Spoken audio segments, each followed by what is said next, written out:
Olá, sejam bem-vindos a mais um programa Por Dentro da Pós.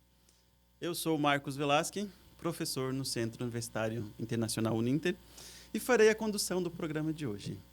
No programa de hoje teremos um bate-papo para lá de especial, e como nosso convidado de hoje nós temos o professor Alceli Ribeiro Alves. Professor, seja bem-vindo ao nosso programa. Obrigado. Professor, nosso intuito hoje de convidá-lo para participar desse bate-papo é para que a gente possa conhecer um pouquinho da sua vivência, da sua experiência, da sua expertise. E por isso eu gostaria que você se apresentasse para nós. Então, por favor, pode começar se apresentando. E aí, na sequência, nós temos aqui um hall de perguntas para que o pessoal possa conhecer um pouquinho de quem é o Alceli.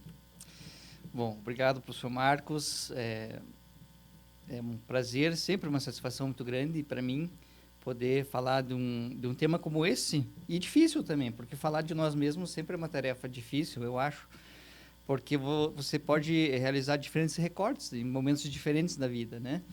Mas é sempre uma alegria falar isso para o nosso público-alvo, né? Nossa network, a nossa rede de colegas e estudantes da Uninter e extra-Uninter, né? Acho que esse é um bom momento para nós falarmos um pouquinho também para um público um pouco mais amplo.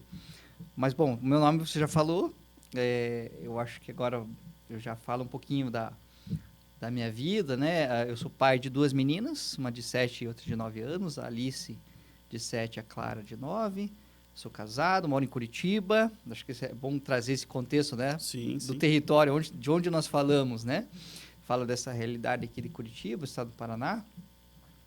E gosto de diferentes temas, gosto de diferentes discussões, sou muito interessado assim em temas variados sobre geografia, história, pedagogia, direito e as polêmicas do mundo atual, né? Os temas da atualidade, geopolítica. Então eu sou essa pessoa assim multidisciplinar, gosta de olhar diferentes, né? A partir de diferentes vieses, um problema em particular. A gente até vai falar um pouquinho sobre isso mais ali na frente. Ótimo, muito bom, muito obrigado. Professor, para nós começarmos o nosso bate-papo, então, me diga, compartilhe com a gente como foi o início da sua trajetória acadêmica. Como foi escolher, por que escolheu essa área de atuação e aí por diante. Certo. Bom, o primeiro contato com o ambiente acadêmico, a universidade, né? Esse conhecimento sistematizado, estruturado, né? Que nós sempre analisamos que é diferente dos saberes que nós trazemos de casa, né? Dos ensinamentos que a gente recebe da família, das comunidades onde nós vivemos. Então, de repente, se depara com a possibilidade de fazer um curso superior e a escolha de um curso superior, né? Então, me recordo muito bem que eu já vivia nos livros, ali na iminência de fazer uma escolha de um curso superior. Já trabalhava numa livraria bastante renomada em Curitiba, que vende livros técnicos, e ali me vi com o desafio de escolher um curso superior. E gostava muito de história, sempre gostei muito de história do Brasil, história geral. Via na história um conhecimento rico para a gente pensar a sociedade, as sociedades do passado e aí compreender a nossa atual também. Então a história era um caminho próximo para mim. Só que o problema era o seguinte: eu, como aluno de colégio, né, de escola estadual, de ensino público, digamos assim, né, a herança não era muito grande, então assim tive que estudar em colégio público, não tinha muitas condições. Então, para mim a opção era a Federal do Paraná, a Universidade Federal do Paraná, para poder não custear os estudos, né, não precisar pagar a universidade. Só que é o seguinte: história na Universidade Federal do Paraná só tinha à tarde. E aí ficou naquele impasse, né? Eu preciso estudar à tarde, mas eu preciso trabalhar, porque como é que eu vou estudar e trabalhar e pagar minhas contas, né? Então, a história ficou um pouco mais distante, devido ao período que tinha da oferta do curso de história. E aí me aproximei de uma área correlata da história, que é a geografia, né? Por muitos anos elas foram áreas que estiveram juntas pela Universidade Federal do Paraná, como uma ciência, né, unificada, né? Uma oferta unificada. E então fui parar na geografia. Fui parar na geografia, me preparei para o vestibular em geografia. E aí eu já gostava muito, né, também de geografia, mas daí um momento bem importante da geografia foi quando eu fui conversar com o professor do cursinho pré-vestibular, né? Fiz um cursinho pré-vestibular e fui conversar com o professor de geografia. professor, escuta, eu preciso tirar uma dúvida aqui para eu tomar uma decisão muito importante na minha vida. Eu estou pensando em fazer o curso de geografia com o ensino superior e quero ser professor. Mas eu preciso tirar uma dúvida com o senhor. Dá para sobreviver com geografia? Aí ele falou assim, olhou para mim, olha, você não vai ficar rico. Pode ter certeza, isso é uma coisa que eu já te digo já. Você não vai ficar rico. Mas dá para sobreviver, dá para sobreviver. Eu falei, bom, é só isso que eu precisava saber, vamos para a geografia. E ali cursei o curso de geografia e desde então, desde continuidade, né, na geografia, licenciatura na federal, bacharelado, depois o mestrado fora do país. Eu dou um salto, né, eu acabei fazendo um mestrado fora do país, num período... não quero fazer esse recorte, senão vai ficar muito amplo, né, nas conversas. Mas aí fiz um mestrado fora, na Universidade Queen Mary, em Londres, na Inglaterra. E depois voltei de novo para casa, voltei para a Federal do Paraná para fazer o doutorado em geografia, com a professora Olga, né? E sempre trabalhando nos estudos urbanos, nos estudos da indústria, e ali concluímos o doutorado. Depois disso veio uma outra formação que é no direito, né? Uma formação mais recente, de 2018 para cá. Comecei direito em 2018, concluí em 23, depois já engatei ali um mestrado em direito, né? Então hoje também sou mestre em direito. Então basicamente a minha formação transita por ali, pelos estudos urbanos, pela geografia, pela história, pelas licenciaturas, do modo geral, a educação e o direito. Então tem uma interseção muito, muito boa entre essas diferentes áreas que dá um caráter, digamos, interdisciplinar para a abordagem que eu faço hoje, né? Inclusive na Uninter, né? Trabalhando na Uninter. Muito bem.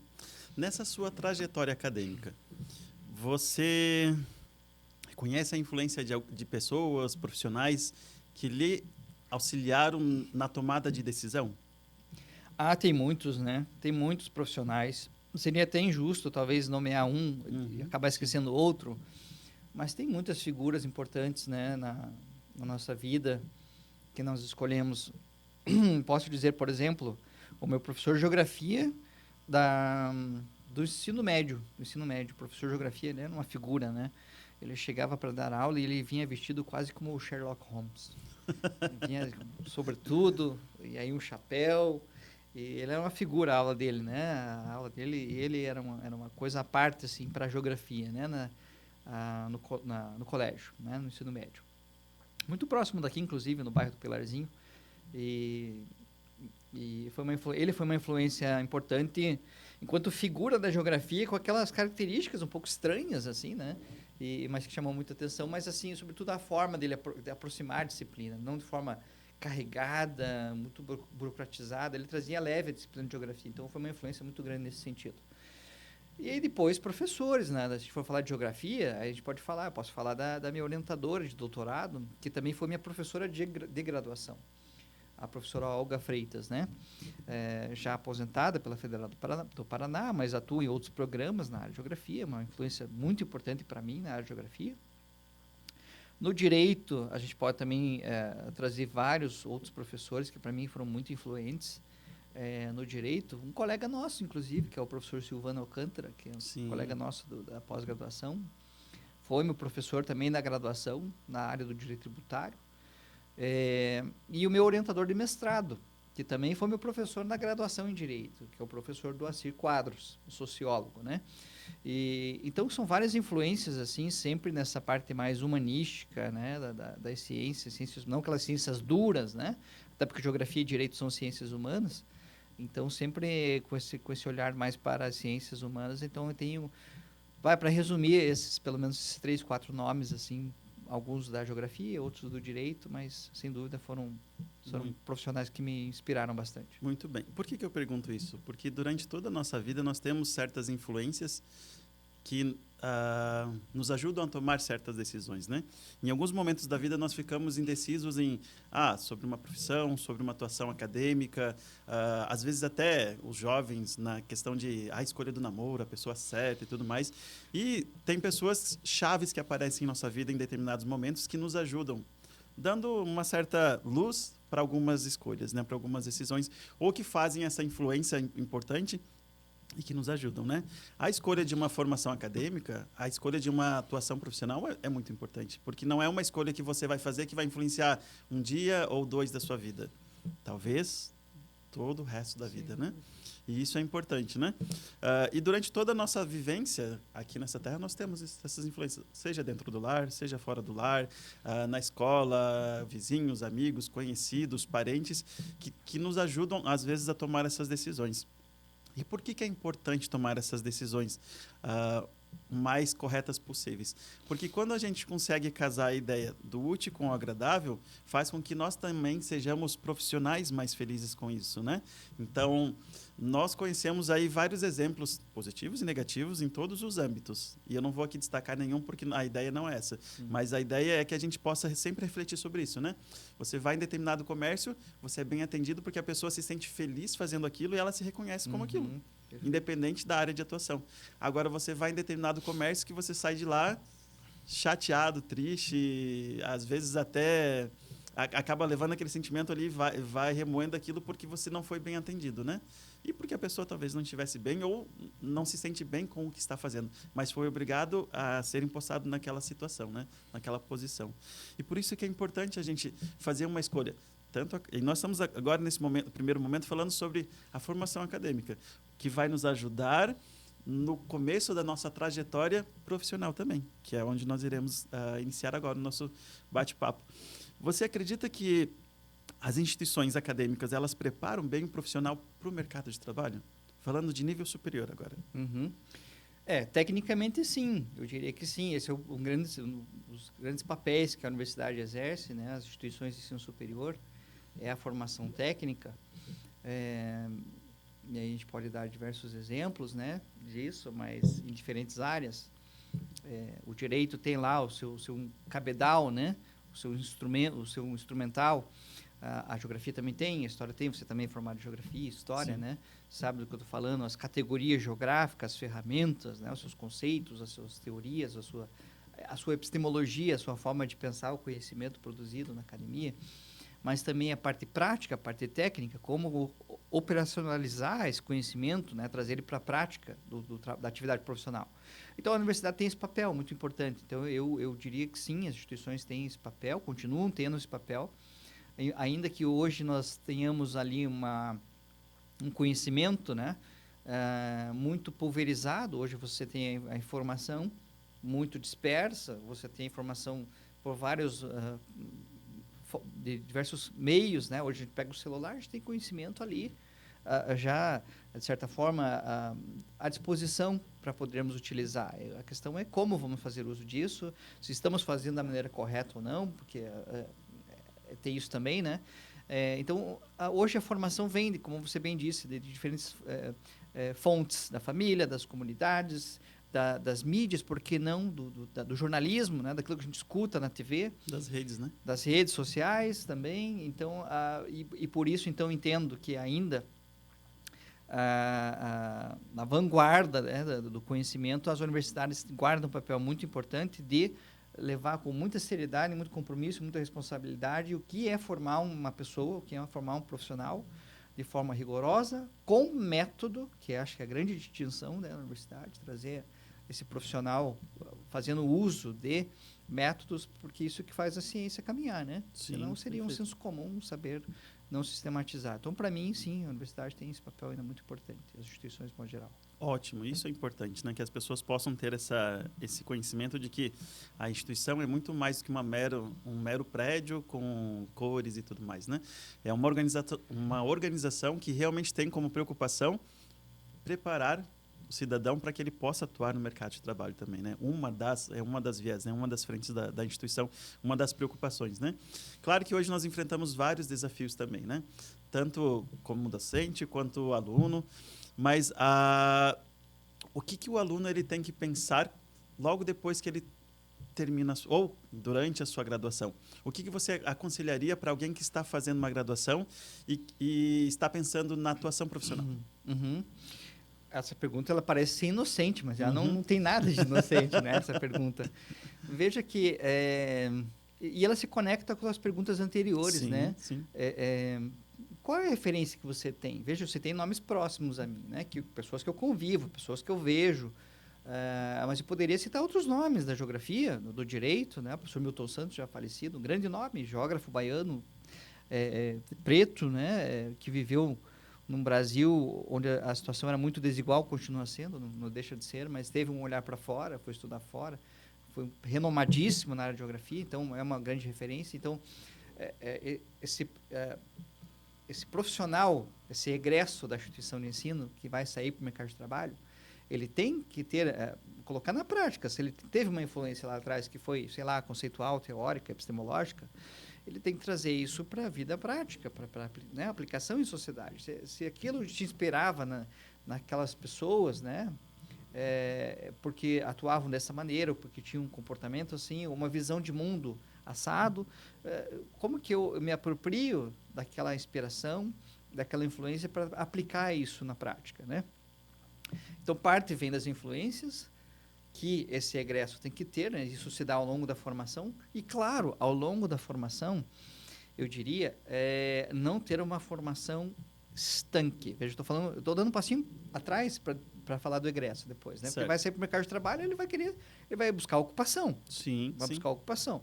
Mas a primeira preocupação que ele tem que ter nesse processo de formação é uma visão multidimensional das coisas. Multidisciplinar, eu diria até, vamos refinar um pouquinho, interdisciplinar das coisas. Porque o conhecimento, ele é integrado. Por mais que eu faça geografia, história, direito, pedagogia, veterinária, enfim, você tem que entender, bom, tirando um pouquinho da veterinária, que vai lidar mais com os animais, mas via de regra, o animal também, mesmo na veterinária, ele tem um tutor, que é um humano. Então, você sempre vive as relações humanas em sociedade. Nosso mundo é pautado por relações humanas. Então, você tem que ter, ao longo da tua formação, um olhar, ainda que a tua grade curricular, o teu currículo, teu conjunto de disciplinas não te abra tanto para essa formação um pouco mais humanística, que desenvolva competências socioemocionais, a dica que eu dou é para que esse profissional, em qualquer área do conhecimento, desenvolva essas competências ainda durante a sua formação inicial, ou mesmo na sequência da formação continuada. E por isso nós temos lá o nosso programa, né, de Educação em Novas Tecnologias, nossos cursos de pós-graduação, no modo geral, que ajudam nesse sentido. Mas ter esse olhar para além da caixinha da geografia, para além da caixinha do direito, para além da caixinha da pedagogia. Olhar as coisas como elas de fato são em sociedade. Complexas, multidimensionais, envolvendo interseção com várias áreas do conhecimento, porque o que nós nos deparamos todos os dias são situação-problema. Nós nos deparamos com situações que são problema. E não é só a geografia que vai explicar aquele problema. Como resolver aquela situação. Então, a dica que eu daria é ter um olhar para além da sua própria Muito bem. caixinha. Dando sequência, então, nesse segundo momento, nós vamos falar agora um pouquinho, então, sobre a sua atuação profissional. Nós começamos lá no início falando sobre a sua trajetória acadêmica. E, claro, você já explicou um pouquinho da história, da trajetória. E agora, como que linka a atuação do professor com a sua formação? Por favor, se você puder compartilhar com a gente um pouquinho da sua vivência. Eu acho que tem um link bem interessante de fazer essas duas conexões. Primeiro porque, assim, eu gosto muito de conversar, né? Gosto de bater papo, gosto de conversar com as pessoas, conhecer as pessoas, conhecer assim, a particularidade das situações e como que aquilo que se conecta comigo, né? Aquilo que é o cotidiano de alguém também, de certa forma, tem muito a ver com a forma de pensar, a minha vida, né, em sociedade. Então, assim, a relação humana, para mim, sempre foi uma coisa que me chamou a atenção. E aí, quando eu tive a experiência, no estágio docência, de experimentar o que é dar uma aula, interagir com pessoas, interagir com crianças, jovens e adultos, porque trabalhei na educação de jovens e adultos também, não só com crianças e adolescentes, e naquela sinergia, naquela troca, e que se deu ali no experimento, então eu não tinha certeza que eu ia gostar de ser professor, mas o estágio de docência foi para mim a tomada de decisão. Foi uma experiência que para mim, não, é isso que eu quero mesmo. É isso que eu quero mesmo. Então ali foi a conexão daquilo que eu tinha comigo no meu interior. Olha, eu gosto de fazer isso, aquilo, então eu acho que vou me encontrar na docência, mas eu preciso experimentar, não posso cair de paraquedas na docência. Correto. Vamos fazer um estágio de docência, vamos experimentar, vamos dar aula aqui no estado, ainda que seja temporário, em contratos temporários. E aí você acaba gostando da coisa, né? Então você fala, olha, eu acho que aqui é meu caminho e aqui que eu vou seguir uma carreira acadêmica.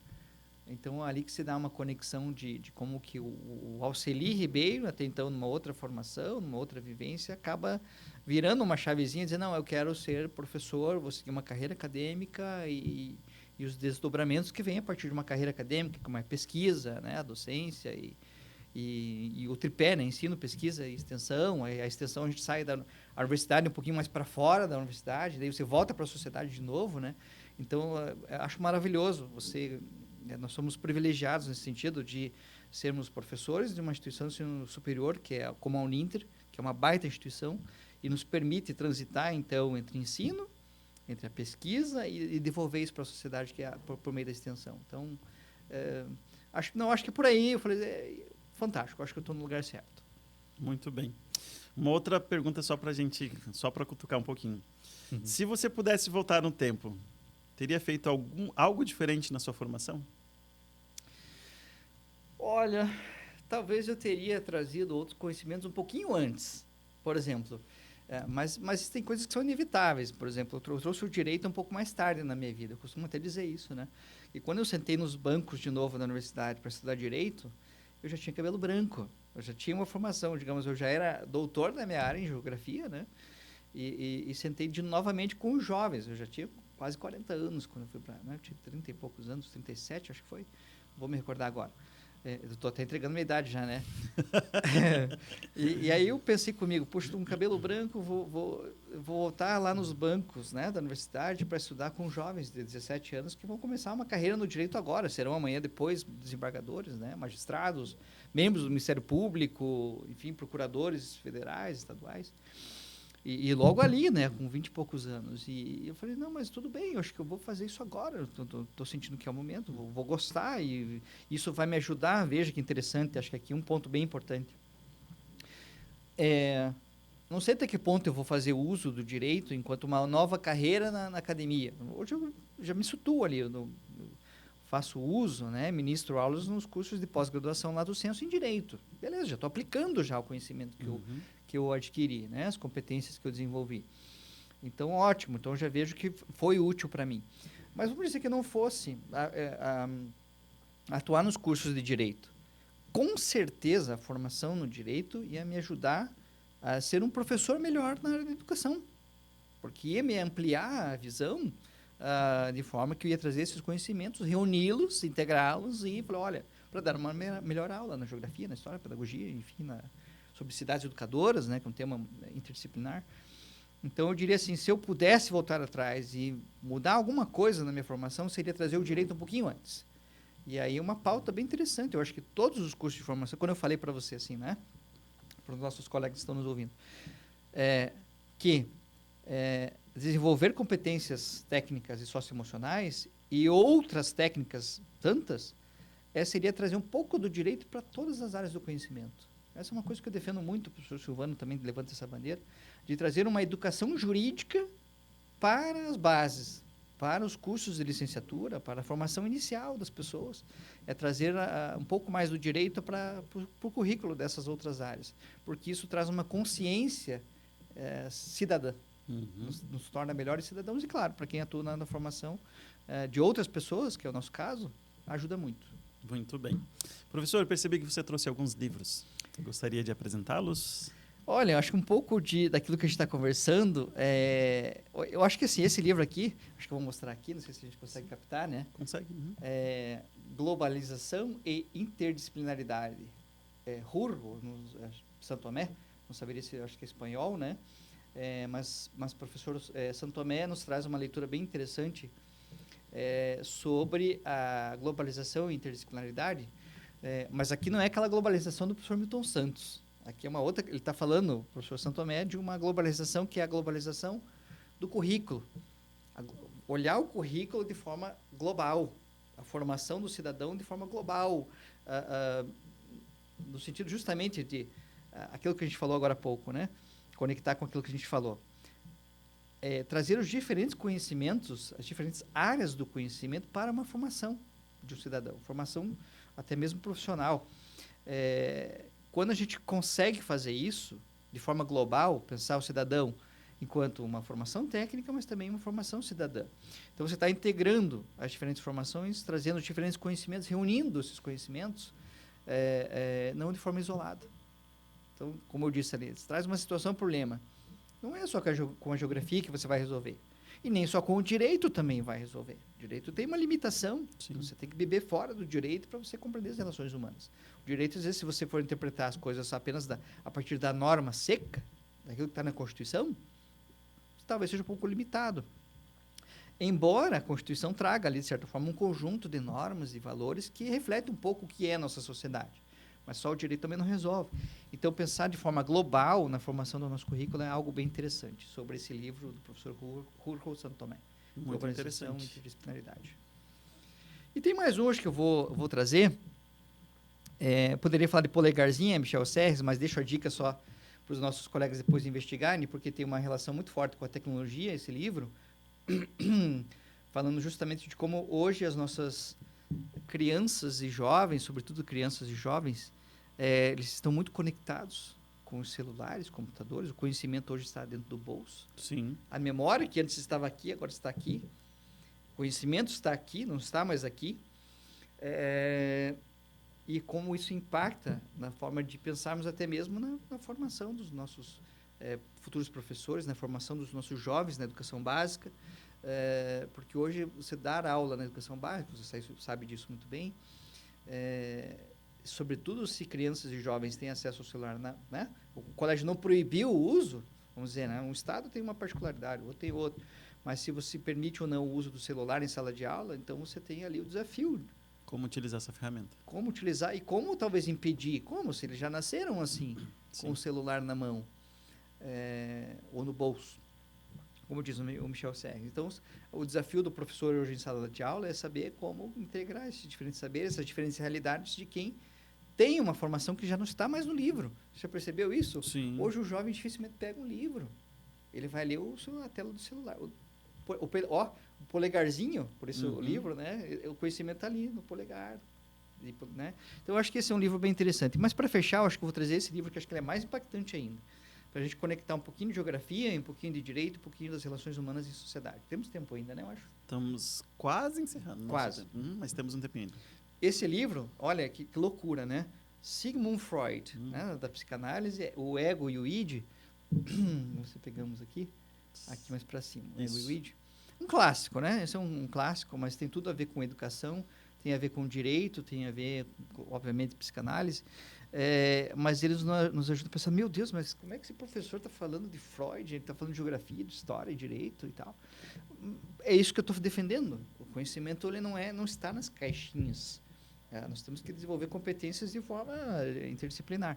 O ego e o id e o superego do Freud, eles nos ajudam a pensar, inclusive, as relações humanas nas cidades. Você não tem lá o id é a pulsão. A vontade que, se a gente trazer isso para a realidade da escola, crianças têm de se comportar de determinada maneira dentro da sala de aula. Sim. Uhum. Um comportamento, às vezes, um pouco mais exagerado. Aflorado. Aflorar a energia, né? Que está ali aflorando e, às vezes, tem vontade de fazer alguma coisa ou outra, um pouco até infringindo as regras da escola. Mas você tem que ter alguém que controle essa pulsão, né? Essa vontade. E aí vem o ego. A mesma coisa na cidade. Você tem um cidadão que, às vezes, você cruza no outro lado da rua, você está vindo aqui desse lado da rua. Aí você tem uma desconfiança. Puxa, mas aquela pessoa que está vindo naquele outro lado ali, na calçada ali, está meio suspeito. Eu acho que eu vou atravessar a rua porque eu não tenho confiança de ficar aqui desse lado. Então, você já faz um julgamento ali em relação àquela pessoa. E aí você vê que ela, de fato, ela vai se comportar de maneira estranha. O id dela vai falar mais alto. Sim. Então, você tem que ter alguém que faça um controle desse comportamento. É o ego. Para que daí a gente, em sociedade, possa viver num comportamento, digamos, civilizado, aceitável. E aí vem, digamos, o Estado, com as suas normas, a sua Constituição, para ser o superego, para, né, buscar dentro de uma individualidade o comportamento das pessoas, mas a sociedade traz um freio para aquele indivíduo e esse conjunto traz uma expectativa de comportamento que seria o equilíbrio, o superego na cidade. Então, o Freud ajuda a pensar também a cidade. Muito bem. Professor, estamos chegando ao término desse nosso bate-papo. O nosso tempo passou voando. Gostaríamos muito de poder... Super rápido. Gostaria muito de poder conversar um pouco mais e conhecer um pouco mais da vivência do professor. Mas para nós fecharmos, um conselho que você daria para o jovem que está começando a sua formação acadêmica hoje? Bom, primeiro que eu compreendo que a situação desses jovens hoje é muito mais difícil do que a minha e a sua, eu acho, né? Hoje eles têm uma decisão a tomar que é muito mais difícil do que aquela que eu tive anos atrás. Mas sobretudo, porque as influências, como nós dissemos lá no começo, elas são muito variadas. A influência da família que te diz, olha, faça isso, não faça aquilo. Essa escolha aqui não vai te retornar, não vai te dar dinheiro. Faça aquele outro. A sugestão que eu daria, claro, sopesar todas essas opiniões, comentários, analisar com muito cuidado, com muito respeito, considerar as diferentes opiniões, pontos de vista, mas seguir o que está dentro do seu coração. Ótimo. Seguir aquilo que é a tua intuição. Se você gosta de fazer aquilo, pode ter certeza, você vai ser um profissional muito motivador, vai inspirar outras pessoas, vai transpirar aquilo que você vai viver profissionalmente, e isso se revela para quem está te ouvindo, isso se revela para quem vai eventualmente ali na frente contratar, porque vê em você aquilo que você gosta de fazer, ama de fazer, e quando você escolheu enquanto carreira profissional. Unir o útil ao agradável, como você bem falou, professor. Então, escolher uma profissão onde você aprenda muito, se desenvolva bastante, mas goste de fazer aquilo que você vai fazer. Essa é a minha dica. Muito bem. Professora Celi, muito obrigado por aceitar participar conosco nesse bate-papo. Eu agradeço. Obrigado pelas suas experiências, pela sua vivência, por compartilhar um pouquinho da sua expertise. Pessoal, encerramos por aqui o nosso programa de hoje e aguardamos vocês no nosso próximo encontro. Um abraço. O professor gostaria de deixar algum... Não, acho que já sanamos, né? Eu quero só deixar o convite para que conheçam um pouquinho mais dos nossos cursos de pós-graduação no Lato Sensu, e também não se esqueçam, na Uninter também temos um programa de Direito, o PPGD, temos o Estrito Sensu, então não vamos nos limitar. Sim. A gente fala por dentro da pós, sim. A pós tem o Lato Sensu e o Estrito Sensu. Darem uma olhadinha no site da Uninter, tem lá o programa de Direito, o mestrado em Direito, e o programa de Educação, o PPGente, né? O Programa de Educação e Novas Tecnologias, que tem mestrado e doutorado. Então, deixa o convite para que os nossos colegas, nosso público, né, mais abrangente aí, maior, possa conhecer um pouquinho mais da nossa pós. Perfeito. Muito obrigado, professor. Obrigado, pessoal. Nos vemos no próximo encontro. Até!